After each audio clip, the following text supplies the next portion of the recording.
Hello and welcome into another video, and today's episode is going to be about the fact that I don't know if people realise just how phenomenal it truly is that we get the likes of Resident Evil 9 on a Switch 2, and how there's these handheld PCs that exist now, from the Steam Deck to the I can't even remember the names of any of the fucking bigger ones. I can't even remember the name of the Xbox One. Whatever the portable Xbox One is, the Asus ROG Ally something, Ally X maybe. I don't think... it's definitely not something kids will understand. And maybe if they've got gamer parents, then we'll be the ones telling them. But the fact that I am currently playing Streets of Rage 2 on the Game Gear...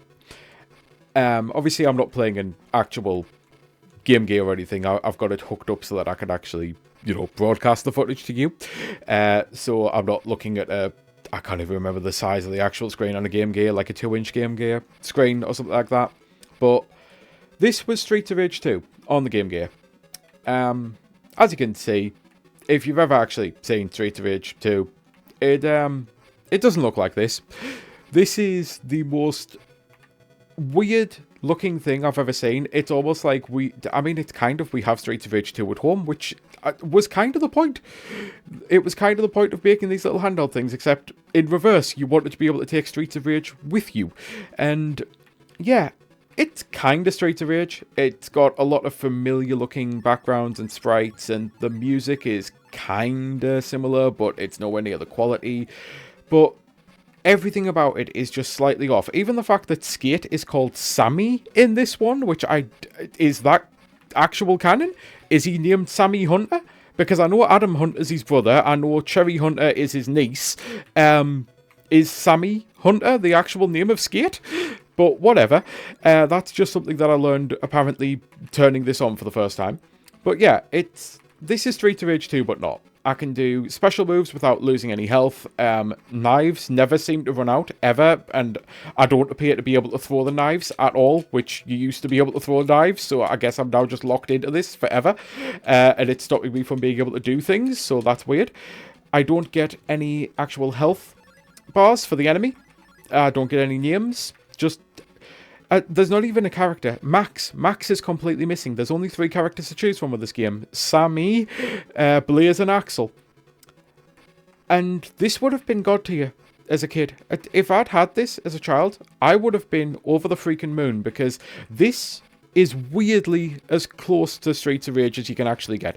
It's not quite. It just isn't. But this is a really, really solid beat-em-up for what at the time was a very advanced, but compared to now is a very unadvanced system, and it's never ever going to have even close to the power of a Mega Drive, which is obviously what the game was available on, and also I'm pretty sure they came out in the arcade. Maybe that was just in Japan as Bare Knuckle, which to be fair, I think this is officially called the Bare Knuckle 2 version. But yeah, the music doesn't even change on bosses, and even bosses don't get a health bar. And there's a lot of stuff on the top right, and I can only assume... Actually, the boss might have a health bar. I've just realised it's underneath my health. Yeah. Oh, well, at least the boss has a health bar then. Maybe they've all been there, and I've only just realised it. I might have to check that on the next regular ad. But I can only assume the right side is because maybe this had 2-player. To be fair, I think it said 2-player at the start. It's just that obviously I'm definitely not able to play it link up. But yeah. I don't think I can stress how amazing this port would have been back in the day, and only now is it oh yeah, like this is definitely, if like play it once as an oddity type thing if you're a super fan, but if you've played like the other 100 times, which I have, at least, so it's why I am probably enjoying this, because it's different, it's familiar but different, but other than that, I'll never play this again, ever. Whereas Resident Evil 9, I've already replayed it on the Switch more than once. I'm replaying Village more than once. I'm replaying Resident Evil 7. Like, the ability to have, by actual full-fledged games, portable for the first time ever, without any real limitations. Like, graphics are the only limitations on these handheld devices. That's about it. Graphics and frame rate, which frame rate does affect how a game feels. But at the most part, it's graphics and frame rate. The actual important stuff, it's not as if, like, Resident Evil 9 is, right, you only get Grace's sections. and we'll just cut Leon out completely. Or as Leon, we'll not let you use the rocket launcher, we'll not let you use the shotgun, because we just don't have the room to put those assets into the game. It's still Resident Evil 9. Like, it's the same game that I played on my PC, that people play on their PS5s, on their Xbox Series. I didn't know how to say that, and so it's just weird. Xbox are weird these days. No wonder everyone just drops it to Xbox, but either way, it's still the same game. I'm not losing out on entire characters. I'm not losing out on entire features, on things as basic as health bars and names and, like, the ability to drop weapons and choose max. If I was a max main, I'd be pissed right now. I am a hunter main. I basically play as Adam in the first game, Skate/Sammy in the second game. There isn't a hunter in the third game, so I tend to play as Rue because I like kangaroos. What can I say? And then in the fourth game, I play as Cherry. And then obviously there's, like, the fan-made remake where you play as the entire trilogy, and you can actually play as Adam in all 3 games, so I just do that, because Adam is my favourite character.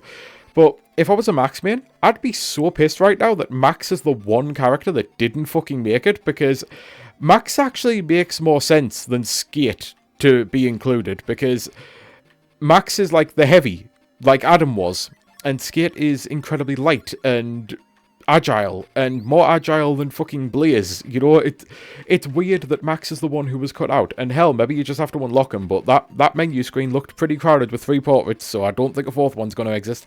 So yeah, I know it's a weird video, but honestly, a lot of people bring it up, and a lot of people don't even realise just how fucking far we have came with games, to the point of, I can boot up Resident Evil 9, Resident Evil 8, Resident Evil 7, I can boot up so many console games on a Switch, on a Steam Deck, on this, that, and the other. And I'm playing the exact same game as everyone else, just slightly worse graphics. It's not a case of my friends got Streets of Rage 2 on the Mega Drive, and I've only got it on the, not Master System, on the Game Gear, you know? And I'm missing an entire character, and I'm missing music, and I'm missing this, that, and the other. It's absolutely fantastic that we've got to that point where we can finally have true console games handheld. And what a journey it has been, because I have been there pretty much every step of the way. I didn't have a Game Gear as a kid, but I had a Game Boy, and I went to the Game Boy Color and the Game Boy Advance, and then went up to the Nintendo DS and the PSP and the 3DS and the Vita, and I tried so many times to get games like Hyrule Warriors on the 3DS and Borderlands 2 on the PS Vita. I was desperate for actual console games, and the closest I got was when it was like you'd get ports of SNES games or ports of PS1 games like Resident Evil, and because the tech was new, like powerful enough, you could run those really old games, but people weren't really that interested in porting a bunch of those old games. It was only some of the really, really bigger name games, like your Resident Evils, like your Marios, like your Zeldas, like your Donkey Kongs. That was the only way to get it, and even then, I was enamored, and I was like, oh my god, I can actually fucking play Donkey Kong Country on the Game Boy Advance while I'm in the doctor's office. Oh my god, if I could have done this 10 years ago at that point, I would have been over the moon. And now it's like, oh yeah, I don't have to compromise at all. I can play my actual games on a handheld device, and it's absolutely magnificent. It really is. So yeah. Oh, and it does appear that you can't, unless I'm just really messing it up from the timing. One of the most infamous little tricks with Streets of Rage, and I'm trying to actually goad the boss into throwing me, but he doesn't seem interested anymore, is when you get thrown through the air, if you hold up and jump at the same time. Oh, it does. Okay. It did finally work. It's just that the timing is a little off. But yeah, if you... never mind. You can do that as well. It's just that my timing was off. So anyway, I was going to say maybe that's one of the limitations as well, the fact that you can't do it. But no, it's just... yeah. Right. Until next time, though, I've been Sky Fellowship. I truly do hope you have a great rest of your day. And wow, the music of this game is giving me a headache right now.